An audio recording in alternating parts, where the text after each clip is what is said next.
Mário, eu faço questão de publicar minhas decisões, sabe por quê? É uma forma da sociedade criticar minhas decisões. Não, mas Vossa Excelência não tem alternativa. É a lei que manda. É a Constituição que manda. Vossa Excelência não escolhe se publica ou não publica a decisão. Não. Tem decisão que é pública e tem decisão que eu posso manter em sigilo, reservado aos magistrados.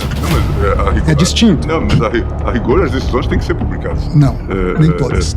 Inclusive para o controle geral e o controle social. Fico feliz que Vossa Excelência estimule isso. Não, é fundamental. Mas de modo que o combate à criminalidade organizada, agora é preciso que haja métodos constitucionais de se fazer isso. Estão havendo, ministro Gilmar, pode ter certeza. É fundamental que haja.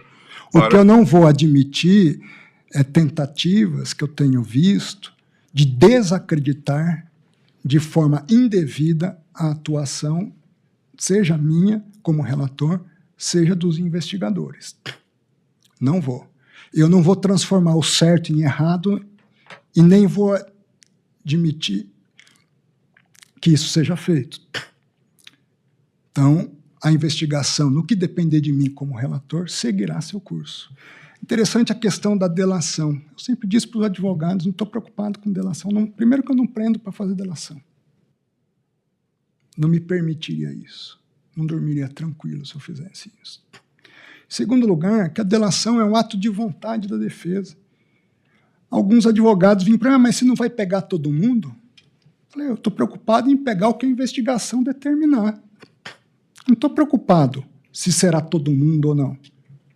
Estou preocupado com o que a investigação vier a esclarecer. Até porque a lei, na verdade, não dá a Vossa Excelência esse poder. Não dá, nem me arvoro, porque em outros casos, nós temos visto atuações dessa jaez. Não na minha relatoria. Não na minha relatoria. Tem mais coisa por vir. Eu havia determinado que fosse preservado o iCloud do sicário. Essa semana eu determinei a quebra desses dados. Vamos ver o que virá de lá. Que deixou a irmã do sicário passando mal. Eu não sei. 7 milicianos. Estou com as filmagens do barco, eles estiveram aqui, foram no meu condomínio, me ameaçaram de morte. É disso que nós estamos julgando, ministro Gilmar. Não é o caso que nós estamos julgando. Não é Lava Jato. Esse é o caso que nós estamos julgando. Esse é o caso que nós estamos julgando. Nós estamos julgando dois. Esse não é Lava Jato. Esse é o que nós estamos julgando. Porque depois eu vou chegar no Henrique. Viu? Nós vamos chegar. Calma que meu voto é longo também. Esse é o caso. Essa é a turma operando. Diz Manuel, se eu for, eu tenho que levar ele junto. A Joana teve acesso ao material que está nas nuvens. Nós não conseguimos ainda, a Polícia Federal não conseguiu ainda acessar os dados do sicário. Não conseguiu acessar o celular do sicário. Mas a Joana, a irmã, teve acesso ao material que está nas nuvens. E ela diz que esse material acaba com a família inteira. Diz o Keyson, aqui, com Manuel. Irmão, primo da Joana. Irmão, vou marcar um café da tarde, então, para a gente levar ela. Porque passou a noite em claro abrindo o iCloud. O iCloud dele, do irmão sicário. Aí viu coisa demais. Aí tomou um remédio aqui agora. Falou que não tem condições de ir. E o que é isso? Esperar ele responder para a gente já ter um relacionamento, um contato com ele também. Entendeu? Keyson, em relação à prima, falando com Manuel, ela falou demais. O Manuel, eles estão cheios, também acho, eles estão cheios de problema do mais alto nível, para ela pôr ela no meio da delação, por exemplo, e destruir de vez com a menina não custa. Se ela abrir o bico, vão destruir com a menina. Não custa. É hora de sentar, acalmar e alinhar. De delação, eu não quis acessar, ministro Gilmar. Entendeu? Até porque há uma perspectiva, parece que certos setores atuam para criar um vício. Tudo que querem é criar um vício.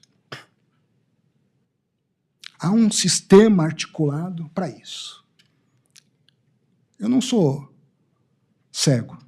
Eu estou acompanhando, estou assistindo os movimentos.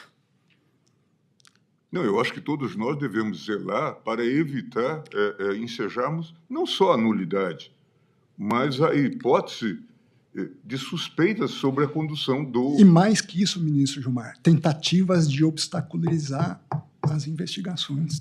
Não, e isso é grave. Gravíssimo. Gravíssimo. Perder o pudor, ministro Gilmar. Queremos fazer uma delação seletiva. Falaram na minha cara isso. Eu disse, não faço questão de delação. Agora, delação seletiva, comigo não. É interessante que está tudo muito invertido, né? Totalmente. Totalmente, porque, a rigor, Vossa Excelência não tem sequer competência, enquanto relator, para celebrar... Não celebro, eu homologo. Eu não vou, só que eu não... Me parece que... Não, e até, de certa forma, um descaramento. É a Procuradoria ou é a Polícia Federal, exatamente, segundo o nosso entendimento. Exatamente. Então, me parece que... Não, eu não participo, faço questão. Me permite pôr às claras algumas coisas que não estão tão claras. Quiçá questões até ocultas. E é interessante porque eu me recordo de uma conversa, ministro Gilmar, com Vossa Excelência, assim que, para ser indicado para o Supremo. Vossa Excelência pontuou que para ser ministro do Supremo é preciso ter coragem. E me lembro do que ele respondia à ocasião. Não tenho medo da morte, quanto mais de ser ministro de um tribunal. Não tenho medo de combater o crime, aplicando a lei. Não tenho medo de absolver quem é inocente. Não ajo por pressões de mídia e nem busco a mídia. Aliás, a mídia às vezes me critica porque, de certa forma, eu não sou tão acessível. Não tenho grupos de mídia, não dou entrevistas, não busco ser estrela. Sou um servidor público e com muito orgulho sirvo à justiça há mais de 20 anos, há 25 anos na AGU e no Supremo. E minha única pretensão aqui é aplicar a lei. Vossa Excelência tem razão, não se prende para delação. Seria abjeto fazer isso. E eu não me presto a trabalhos abjetos. Se prende, se está praticando crime, se está obstruindo a justiça, se está tentando ocultar provas, se há uma continuidade delitiva, para isso se prende. Eu levei 4 anos no Supremo para decretar a primeira prisão. Não tenho prazer em prisão. Ao contrário, tenho pesar. É difícil decretar uma prisão. Para quem quer o bem do ser humano, para quem ainda acredita no ser humano, porque, de certa forma, é uma falência da humanidade em casos específicos. Agora, é verdade, nós votamos para a história. Quem é a turma? Página 5 da representação da Polícia Federal. Liderada por Daniel Vorcaro, tinha um sicário, alguns policiais federais, nem todos descobertos ainda. Ainda se investiga outros policiais federais. Havia, nessa turma, empresários do jogo do bicho. Era uma mistura de milícia da Polícia Federal, dentro da Polícia Federal, com crime organizado no Rio de Janeiro. Há uma série de figurinhas desconhecidas aqui. Eu não sei. Talvez seja muito simples hoje acabar com a investigação.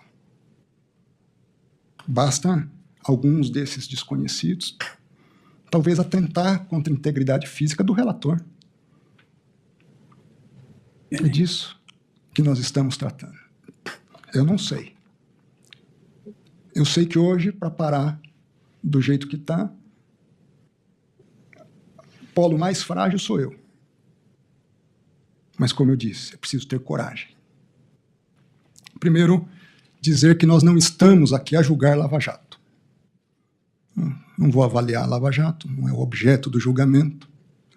Nós estamos aqui a julgar a maior fraude financeira da história do nosso país, e se não a maior, certamente uma das maiores do mundo, da história.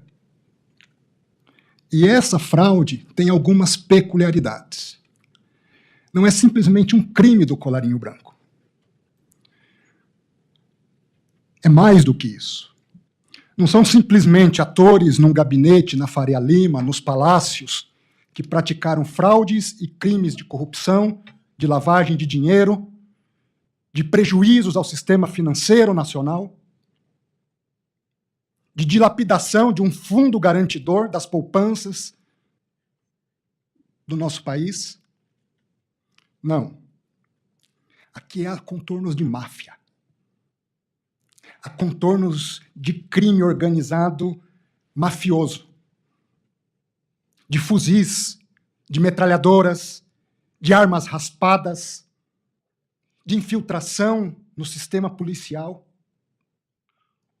Por isso eu quero, de antemão, agradecer por esse julgamento presencial, que me permite pôr às claras algumas coisas que não estão tão claras, quiçá questões até ocultas.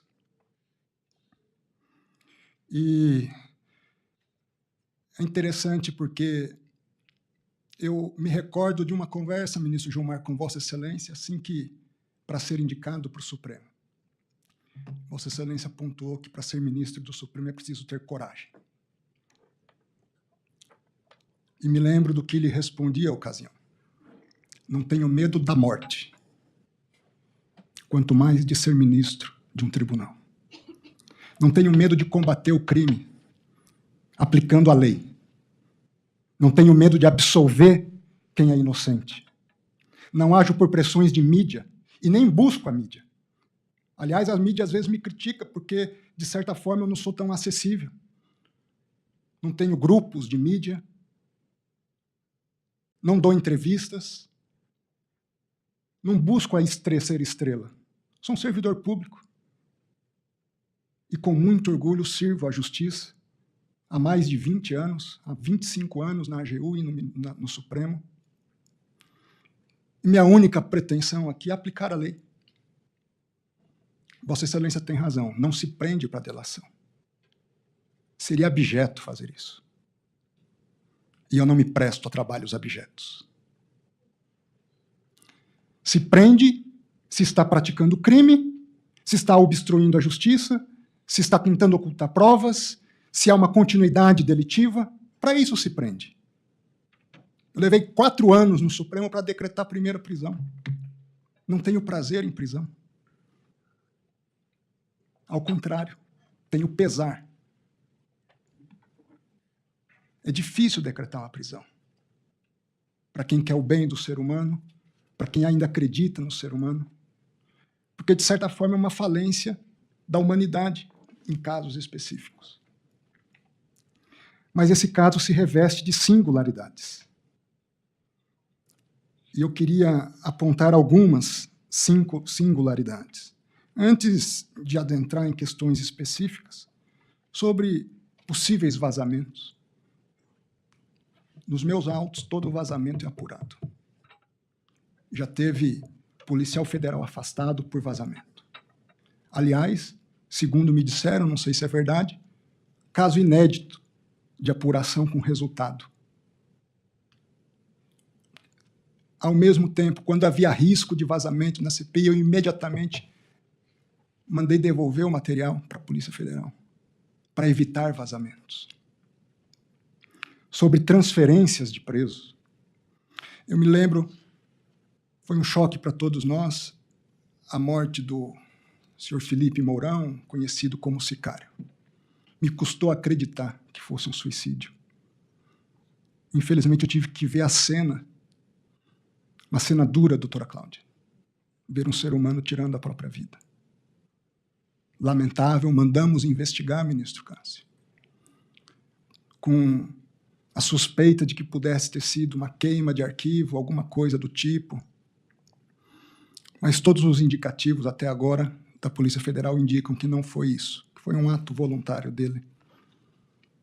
As razões nós não sabemos ao certo, mas não há um elemento de instigação que tenha sido verificado para a prática de um ato atentatório contra a própria vida.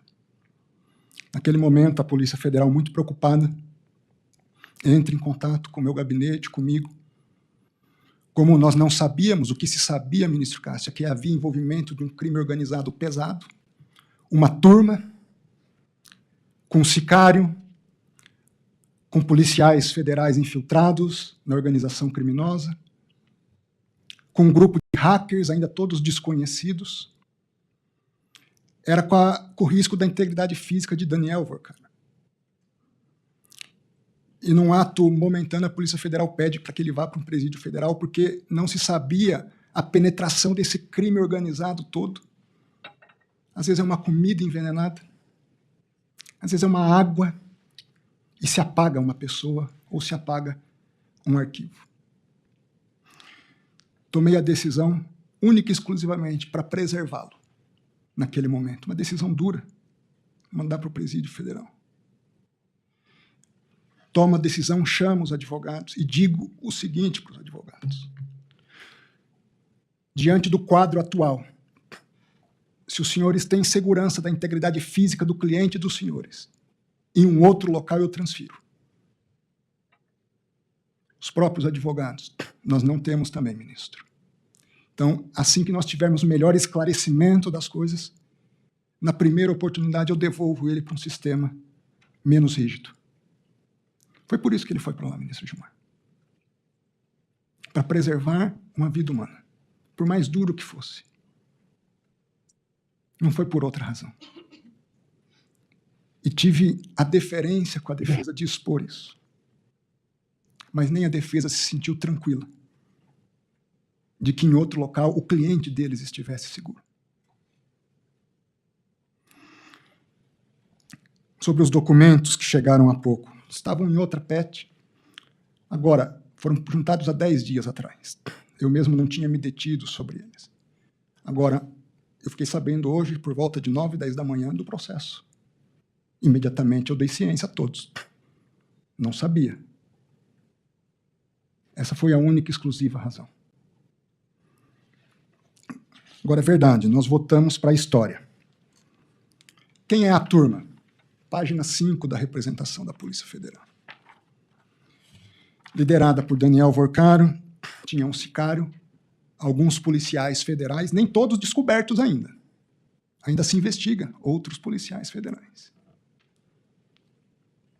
Havia, nessa turma, empresários do jogo do bicho. Era uma mistura de milícia da Polícia Federal, dentro da Polícia Federal, com crime organizado no Rio de Janeiro. Há uma série de figurinhas desconhecidas aqui. Eu não sei. Talvez seja muito simples hoje acabar com a investigação.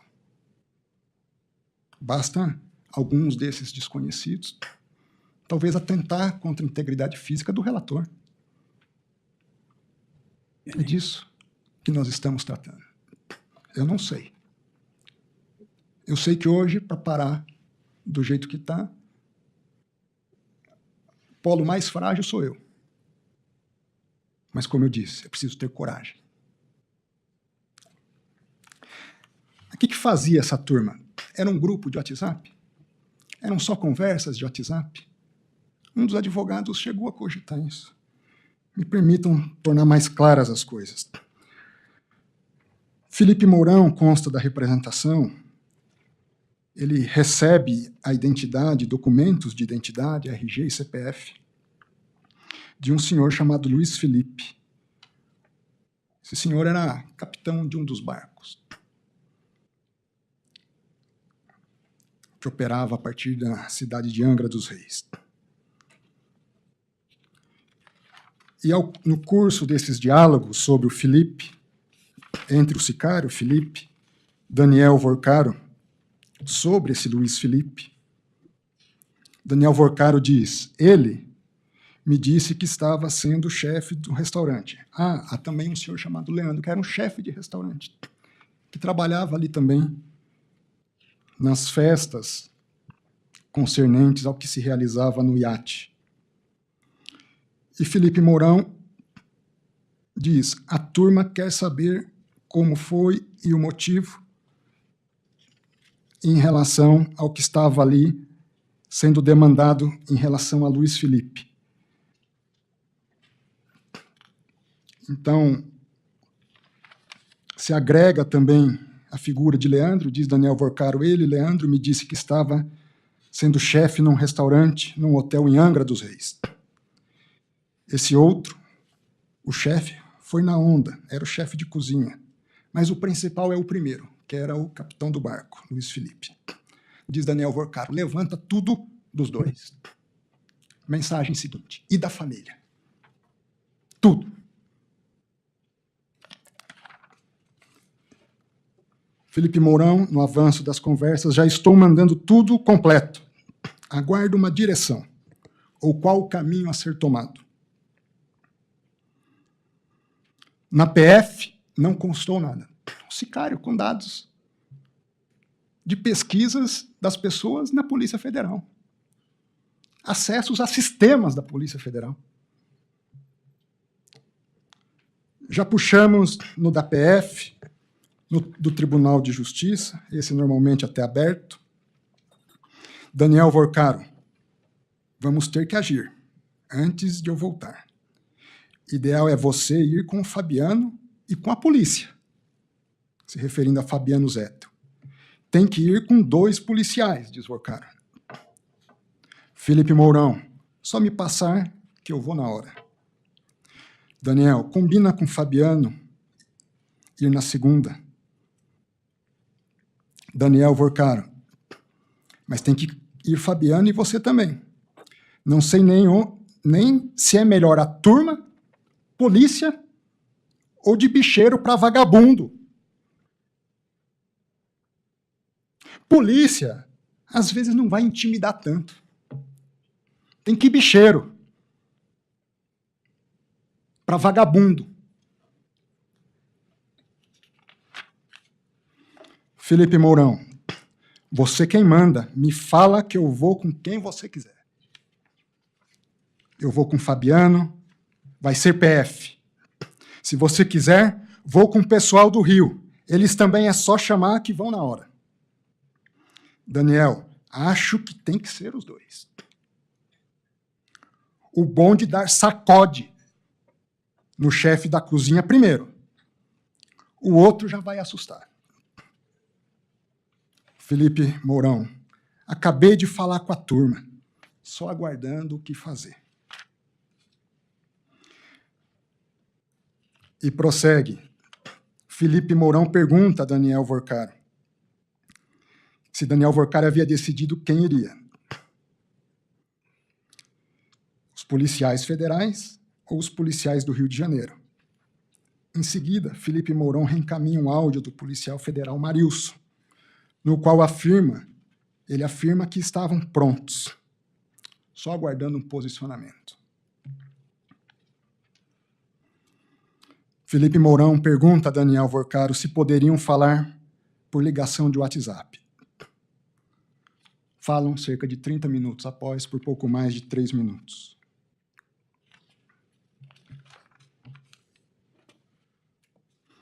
Felipe Mourão, para Daniel Vorcaro. Fala, amigo, boa tarde. Então, resolvida a demanda do Rio de Janeiro aqui.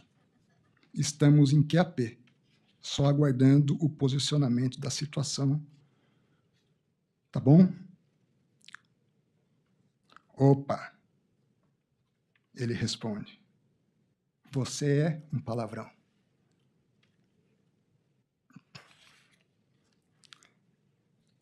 Agora, aí Fabiano Zettel, que teria participado com Daniel Vorcaro. Angra resolvido. Ao vivo eu conto os detalhes. Daniel Vorcaro, você foi? 100% resolvido? Os dois caras? Zettel, 100% resolvido.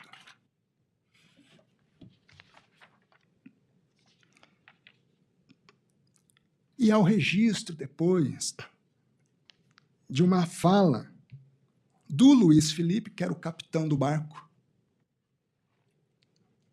para passar a perspectiva da vítima, né?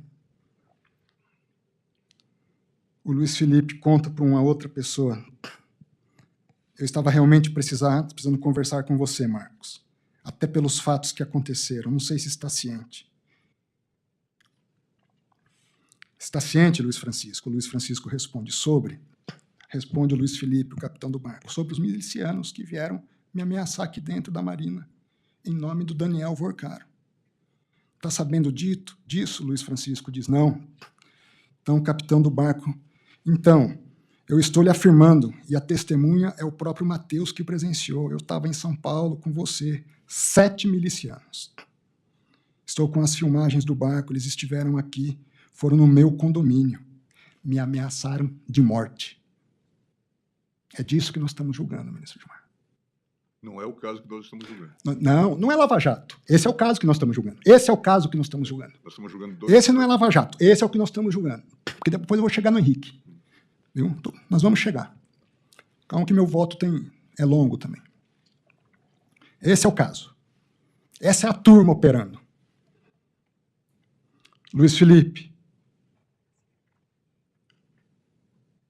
Então, por favor, eu te mostro, tenho tudo, em nome do próprio Daniel, como deixaram claro. Onde fizeram contato comigo, um senhor Naldo, amando do senhor Emanuel, do Luiz.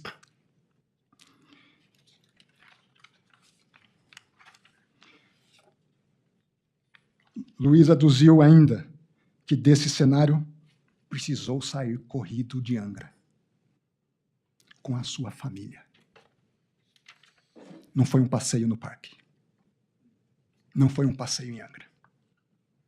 Ele precisou sair com a família, ameaçados de morte. Cheguei a abandonar os pertences pessoais dentro do apartamento. Por derradeiro, Luiz pontuou que durante a ligação, Manuel falou sobre o chefe da cozinha, o Leandro. Por sua vez, ao ser ouvido, Leandro Garcia disse que no dia 4 de junho de 2024, foi abordado no seu trabalho, no Hotel Nacional Inn, em Angra dos Reis, por volta das 20h30, por um grupo semelhante àquele que havia sido descrito por Luiz Felipe. Leandro afirmou que uma garçonete o chamou, que havia um hóspede querendo conversar com ele urgentemente. Ato contínuo, o declarante subiu ao salão. E aqui diz Leandro já para a autoridade policial. Quando eu subi, era um rapaz forte. Ele se apresentou como Emanuel ou Manuel. Aqui é o Manuel, o empresário do Jogo do Bicho. Eu não vou lembrar se é Emanuel ou Manuel. Tá, então a gente pode colocar Emanuel/Manuel. Ele falou, boa noite, apertou minha mão, meu nome é Emanuel, eu vim amando do senhor Daniel. E eu mexo com o jogo. Aí puxou um envelope cheio dos meus dados. Endereço, placa de carro, e falou assim, isso quem estava com ele do lado era o sicário, que não falou nada comigo, só esse Emanuel, que tratou comigo, o sicário ficou de lado, sentado, muito bem vestido, etc. Então, era o sicário, o Manuel e mais 6 pessoas, se não me engano.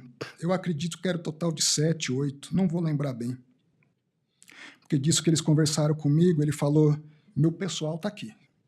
Aí eu olhei para trás, assim, e tinha a galera lá sentada. Essa era a turma. É um preâmbulo da turma.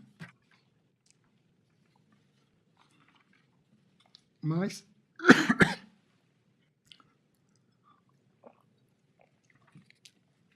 Tem mais. Relação de Henrique Vorcaro agora com a turma. Esses documentos, a Polícia Federal ainda está avaliando os dados. Então, ela manda esse documento com uma análise parcial do material. Então, é preliminar, ou seja, acho que há muita coisa por vir ainda. Como eu disse, a gente não sabe nem todos os integrantes da turma ainda. Na referida hipótese, restou claramente corroborada pelas conversas extraídas dos celulares apreendidos, análise preliminar, bem como pela análise da interceptação do WhatsApp, nas quais se verificou que até a data da deflagração da 6ª fase da Operação Compliance Zero, Henrique Moura Vorcaro mantinha reiterados contatos com Manuel Mendes Rodrigues. Quem era Manuel? O empresário do jogo do bicho. Até a 6ª fase. E permanecia atuando como operador financeiro da turma. Ademais, foram colhidos robustos indícios de que Manuel lidera uma organização fortemente armada, com integrantes que realizam segurança privada, portando diversos armamentos de grosso calibre, incluindo fuzis, veículos blindados e outros recursos típicos de organizações paramilitares. E Manuel, inclusive, propaga discursos em favor da morte de policiais militares que não trabalham junto com ele. Paralelamente, foram identificados indícios da existência de negócios de elevado vulto entre Manuel, o empresário do jogo do bicho, e os investigados Henrique e Daniel Vorcaro, com possíveis práticas de lavagem de dinheiro, ocultação de bens e valores, mesmo após o avanço das investigações e a deflagração das múltiplas fases da operação.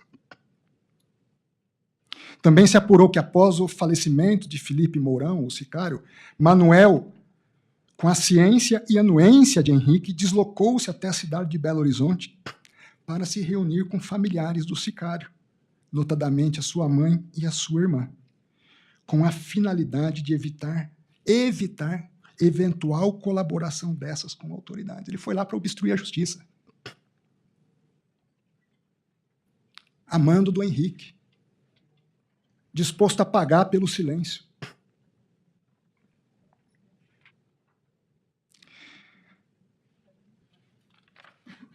O material é extenso.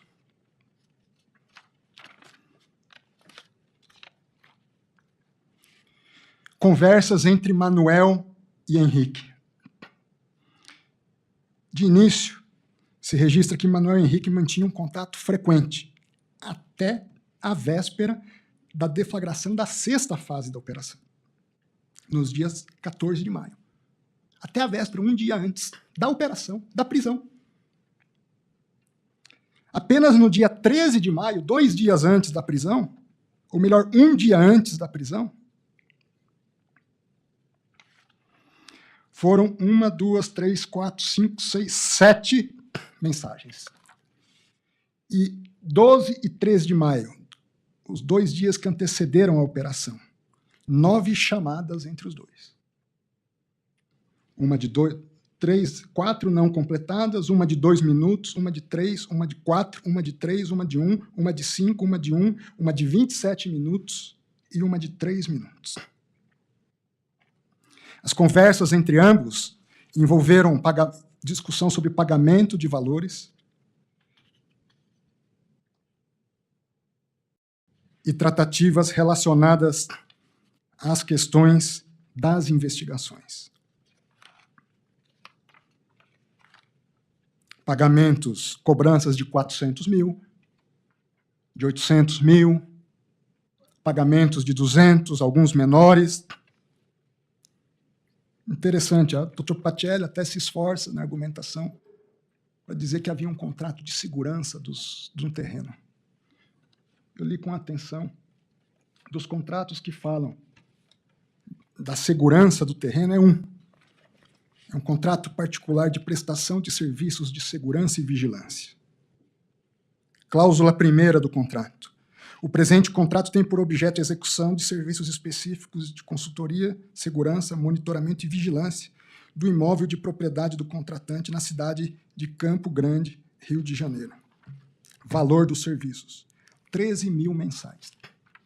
Não 200, não 400, não 800. Havia serviços outros.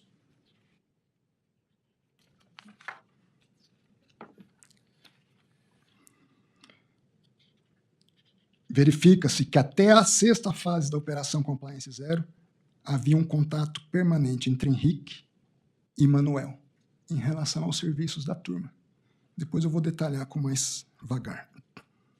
Sobre Manuel e André Roge. Essa figura, André Roge, era um intermediário de Henrique Porcaro. Ao longo das conversas entre Manuel e André Roge,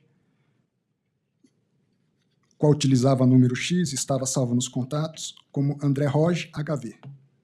São tratados diversos assuntos de cunho financeiro. É dali que se extrai um PIX de R$200 mil para a empresa Dom, de propriedade de Manuel,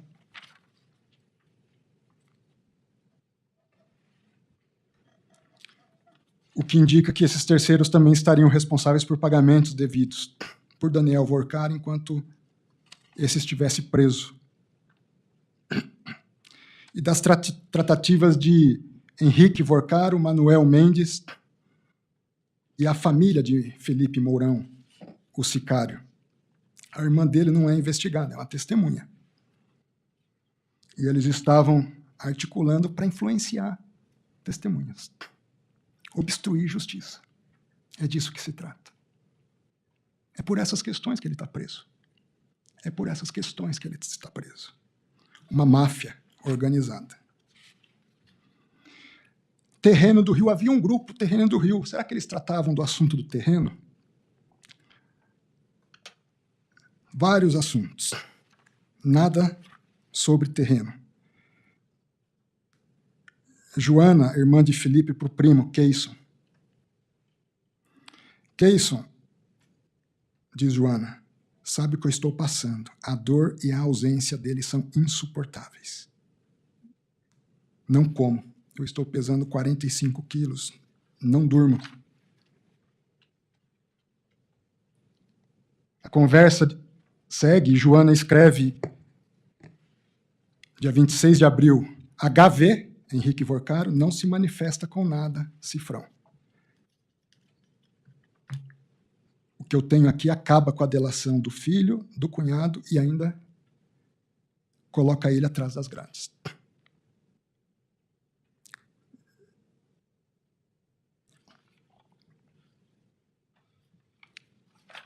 Na verdade, quem fala HV não se manifesta com nada é Manuel. E Joana responde. Diz Manuel, se eu for, eu tenho que levar ele junto. A Joana teve acesso ao material que está nas nuvens. Nós não conseguimos ainda, a Polícia Federal não conseguiu ainda acessar os dados do sicário, não conseguiu acessar o celular do sicário. Mas a Joana, a irmã, teve acesso ao material que está nas nuvens. E ela diz que esse material acaba com a família inteira. Diz o Keyson, aqui, com Manuel. Irmão, primo da Joana. Irmão, eu vou marcar um café da tarde, então, para a gente levar ela. Porque passou a noite em claro abrindo o iCloud. O iCloud dele, do irmão sicário. Aí viu coisa demais. Aí tomou um remédio aqui agora. Falou que não tem condições de ir. E o que é isso? Esperar ele responder para a gente já ter um relacionamento, um contato com ele também. Entendeu? Keyson, em relação à prima, falando com o Manuel, ela falou demais. O Manuel, eles estão cheios, também acho, eles estão cheios de problema do mais alto nível, para ela pôr ela no meio da delação, por exemplo, e destruir de vez Com a menina não custa. Se ela abrir o bico, vão destruir com a menina. Não custa. É hora de sentar, acalmar e alinhar.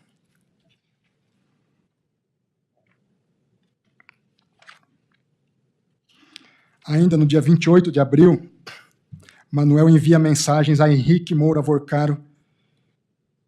Manuel registra: Henrique, boa noite. Estamos conversando com a mãe do Felipe. Vamos passar os contratos dos ativos pertinentes ao nosso amigo, no nome dela, mãe, para resolver a questão. Amanhã, o doutor André já entrará em contato com o doutor Tiago para alinhar tudo. Vamos pagar para comprar o silêncio de testemunha.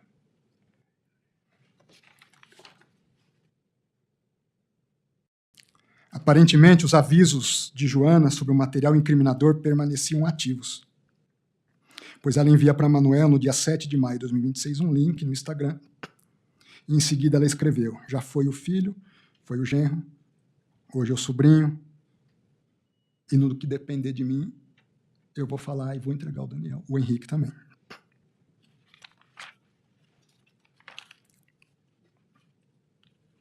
Aqui uma conversa do Henrique Vorcaro com um sicário e um outro policial. Ele não foi preso porque era o pai. Ele foi preso porque ele praticava crimes. E estava continuando a praticar crimes.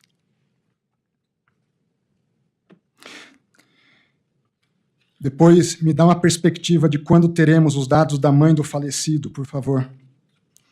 E aqui começam a organizar um processo de silenciamento.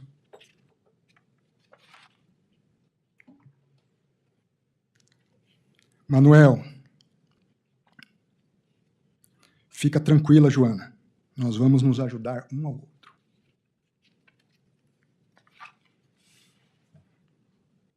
Descansa a mente, que nós vamos resolver. Pode acreditar.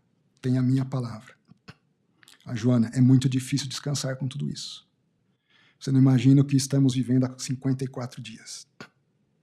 Além de toda a dor e sofrimento, a ausência dele, o vazio que ficou, a covardia que foi, ameaças de cadeia, golpes, vídeos com fuzil que iam me matar, a mim e a minha mãe.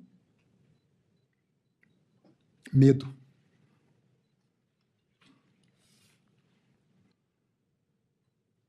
Interessante que, do material apreendido com Henrique Vorcaro, se pegou um documento de uma tela do Sinapse.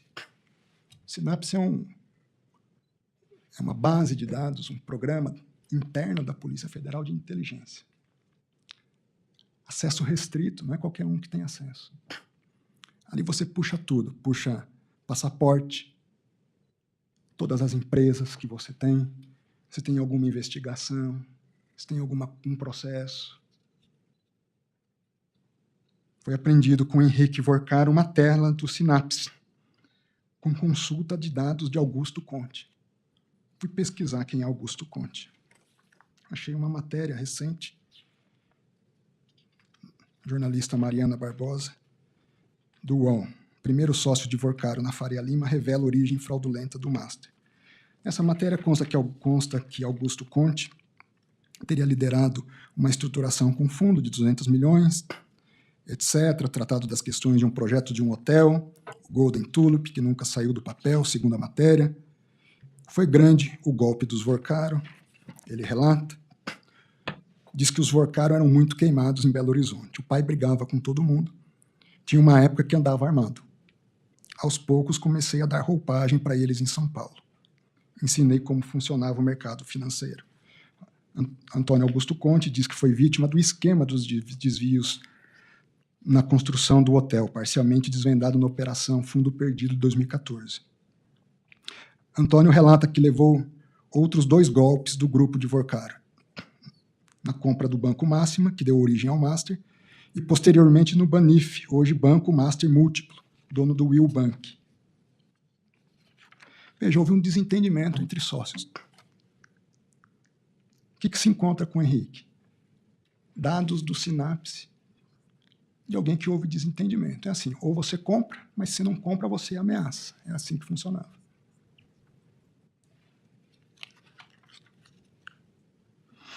Um dos policiais presos do grupo da turma, que foi mantida a sustentação financeira por Henrique. Esse Anderson era um policial da ativa, da PF no Rio de Janeiro. Foi preso também na operação, portando ali arma de fogo com numeração raspada.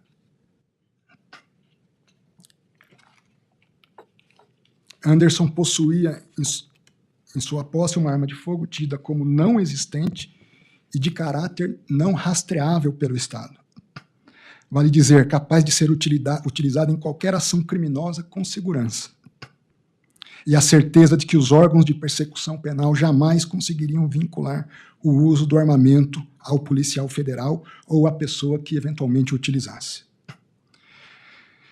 Também com Anderson foi encontrada uma segunda arma de fogo de calibre 32, também com indicativo de supressão do número de série, diz a certificação. No interior do armário de ferro, em nome do investigado, um revólver calibre 22, marca Rossi, com numeração de série suprimida. Ainda no que tange a arma de fogo calibre 22, é importante sublinhar que foi encontrada com ela 22 munições não deflagradas e 19 munições já deflagradas do mesmo calibre. Um policial federal da ativa. Por seu turno, também chamou a atenção da equipe policial o elevado quantitativo de munições, armas e carregadores encontrados com Anderson. Policial que não integra grupo tático e não atua em área investigativa ou operacional.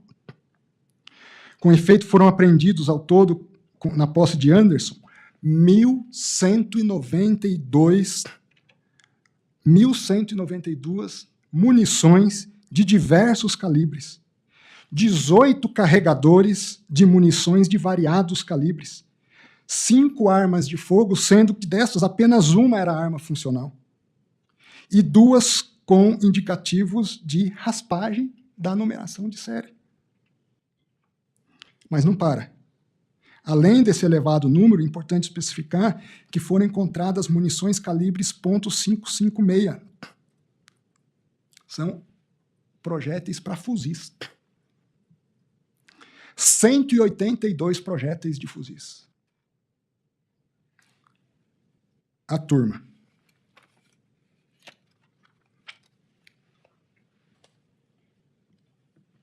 Prosseguindo. Henrique Vorcaro argumenta em sua defesa basicamente 2 pontos. A construção de uma versão alternativa para justificar as cobranças, os diálogos e os pagamentos tratados com integrantes da turma, consistente numa suposta relação comercial pretérita entre peticionante e as pessoas de Felipe Mourão, o sicário, Marilson, um policial federal, e Manuel, o empresário do jogo do bicho, além da ausência de contemporaneidade. No que concerne ao primeiro ponto, há que se rememorar que um dos elementos centrais do modus operandi empregado pela organização criminosa sob investigação consiste precisamente na criação de pessoas jurídicas para a realização de operações simuladas com vistas ao escamoteamento de transações econômicas que, ainda que sob a aparência formal de operações comerciais sofisticadas, consistiam na realidade em pagamentos de prestações de serviços ilícitos. Poderia haver algum serviço lícito? Também poderia, mas é uma mescla. Organização criminosa é isso. Mistura o lícito com o ilícito e é tudo uma coisa só. Oculta-se, dissimula-se. À luz desse contexto, nada obstante o teor da documentação encartada à peça defensiva, comprobatório em tese da existência efetiva de um empreendimento imobiliário capitaneada por Henrique Vorcaro, perde força e credibilidade a alegação segundo a qual teria sido referido ao negócio o motivo pelo qual Marilson cobrara a Henrique o valor de R$400 mil. Montante esse que corresponde, após a retenção da parte devida, a Felipe Mourão e aos integrantes do outro grupo denominado Os Meninos. Lembrando que, em tese, se pagavam 400 mil, mais 400, e eventualmente, com o sicário, se chegava até a 1 milhão alguns pagamentos. E o sicário era o responsável pela distribuição desses recursos na turma, policiais federais, integrantes do crime organizado e os hackers, que invadiam os sistemas e ameaçavam pessoas através também dessa sistemática. Reforçando a real origem da cobrança e, portanto, tornando pouco crível a versão alternativa apresentada pela defesa, recorda-se ainda que Marilson passa a demandar Henrique pela regularização do acerto financeiro, pedindo a confirmação do valor informado por F, inclusive. Provavelmente a sigla seria alusão a Fabiano Zettel, que também figurava como operador financeiro responsável pelos pagamentos ao grupo. Nesse contexto, diante dos atrasos supostamente atribuídos a Fabiano Marilson, contrapõe que o ideal era o envio de 800K. O contrato que respaldava a segurança era 13 mil. Estamos falando de 400, de 800. Ocorre que, diversamente do que foi verificado em relação aos pagamentos devidos à turma, não há, pelas próprias alegações do peticionante, qualquer informação acerca da participação de Fabiano Zettel no empreendimento imobiliário apontado pela versão alternativa. Ademais, fazendo remissão às razões já apresentadas pela decisão submetida a referendo, bem como ao teor das informações da Polícia Judiciária que embasam a representação policial, foram vários os diálogos realizados entre Henrique e Marilson, a indicar, porque quando sai Vorcaro ou sai sicário, aquele papel que cabia a sicário e Marilson, outro policial, Manuel assume a articulação da turma, a indicar a existência de relação na qual aquele, Henrique, solicitava serviços a este, que em troca demandava a realização dos pagamentos acertados pela realização das atividades solicitadas. No que concerne ao segundo argumento defensivo, diversamente do que apontado, a contemporaneidade da medida resta evidenciada. Eles continuaram falando, comprando testemunha, mantendo o pessoal. Mesmo após a deflagração da terceira fase, na véspera da sexta fase, quando ainda havia supostos integrantes do grupo em liberdade, os quais somente foram identificados e objetos de medidas constritivas de natureza pessoal no bojo da decisão ora submetida a referendo. E mesmo com a prisão igualmente determinada desses novos integrantes identificados, a autoridade policial frisa que há outros membros pendentes de identificação. Referido elemento, somado à altíssima capacidade de reorganização dessa organização criminosa, já demonstrado pela persistência das suas atividades, mesmo após as sucessivas fases anteriores da operação, torna, além de plausível, efetivamente provável que, se mantido em liberdade, ou mesmo em prisão domiciliar, porque hoje, com acesso à internet, você oculta patrimônio, você transfere recursos, você emite ordens. Eu queria mandar para domiciliar, mas que segurança para a investigação nós temos? As pessoas que se colocaram nessa posição, não fui eu que pus, não é a polícia. Essa reconfiguração, esse sistema invertebrado, celular. Sai Daniel, Henrique assume papéis. Sai Fabiano Zettel, Felipe Vorcaro assume algumas funções. É disso que se trata. Essa reconfiguração, aliás, precisamente o que parece ter ocorrido em relação à figura do próprio Henrique diante das adaptações funcionais realizadas pelo grupo, em decorrência das contingências impostas pelas fases anteriores da investigação em curso. Portanto, o que se verifica diante dos esclarecimentos até aqui aduzidos é que, ao contrário do que argumenta a defesa, a avaliação em boa técnica do cenário se experimentou antes, durante e após a deflagração da terceira fase da operação, evidenciado pela análise dos fatos devidamente situados no tempo, que robustecem ainda mais os elementos da convicção já devidamente verificados e apontados à exaustão na decisão ora submetida a referendo. Ainda sobre Henrique Vorcaro, fica claro que ele permaneceu demandando, permaneceu articulando, permaneceu atuando. Sobre Felipe, já vi indicativo do Felipe de vazamento de uma das fases da operação.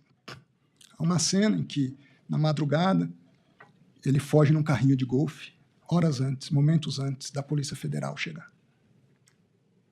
Ali, isso foi inicialmente o motivo da prisão provisória e depois outros elementos vieram à baila que justificaram a prisão preventiva.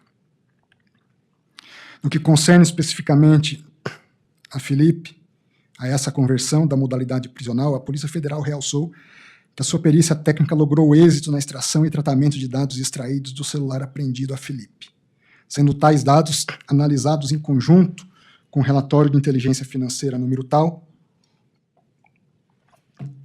encaminhado pelo COAF em 30 de abril de 2026. Esse relatório de inteligência financeira abrangeu 294 comunicações, envolvendo 1.199 pessoas físicas e jurídicas. Um relatório de inteligência. Com movimentação que ultrapassou 18 bilhões de reais, que teriam ocorrido até abril de 2026. O relatório aponta Felipe como principal envolvido nas operações financeiras analisadas, figurando na condição de beneficiário relevante dos fluxos financeiros vinculados a Daniel Vorcaro. Eles estão tentando ocultar, preservar o produto do crime. Depois que sai da cadeia, ter dinheiro no exterior, ter dinheiro em algum lugar, em nome de interpostas pessoas. É isso que nós estamos julgando, ministro Gilmar. À luz de todos esses elementos, verifica-se que o conjunto probatório formado por relatórios de inteligência... Doutor, eu não vou conceder a palavra, eu estou votando, o senhor aguarde. Eu não sabia, estou esperando. Sim.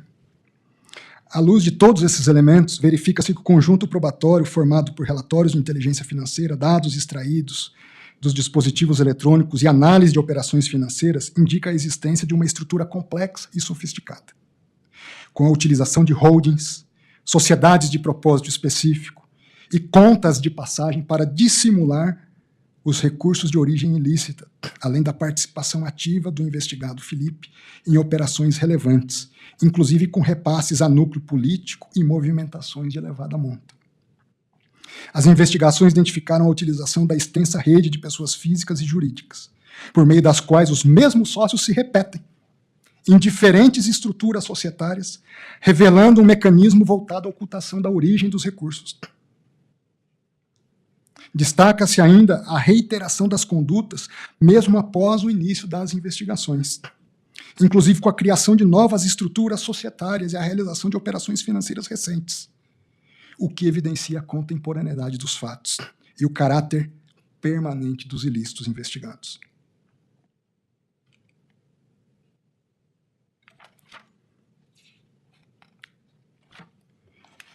Em essência, são esses elementos. A defesa, o nobre advogado que está aqui, doutor Pacelli, meus respeitos, doutor Pacelli, faz um trabalho, eu diria, hercúleo, tentando justificar. Mas, infelizmente, não consegue justificar. Pode haver o pagamento em parte em relação à vigilância de um terreno? Pode. Acredito que haja. Mas nem tudo aqui é o terreno. Os contratos juntados não indicam esses valores. A defesa argumenta, diz que nada tem a ver com intimidações de pessoas nem com violações de sistemas informáticos. Tem sim. O próprio material apreendido indica isso. Os próprios dados colhidos a partir da operação já indicam isso. E que ainda estão sendo revelados. Tem mais coisa por vir. Eu havia determinado que fosse preservado o iCloud do sicário. Essa semana eu determinei a quebra desses dados. Vamos ver o que virá de lá. que deixou Armando Sicário passando mal? Eu não sei. O que eu sei dizer, com certeza, é que não há razões para se não referendar essa decisão, com a devida vênia aos entendimentos encontrados. Isso, André.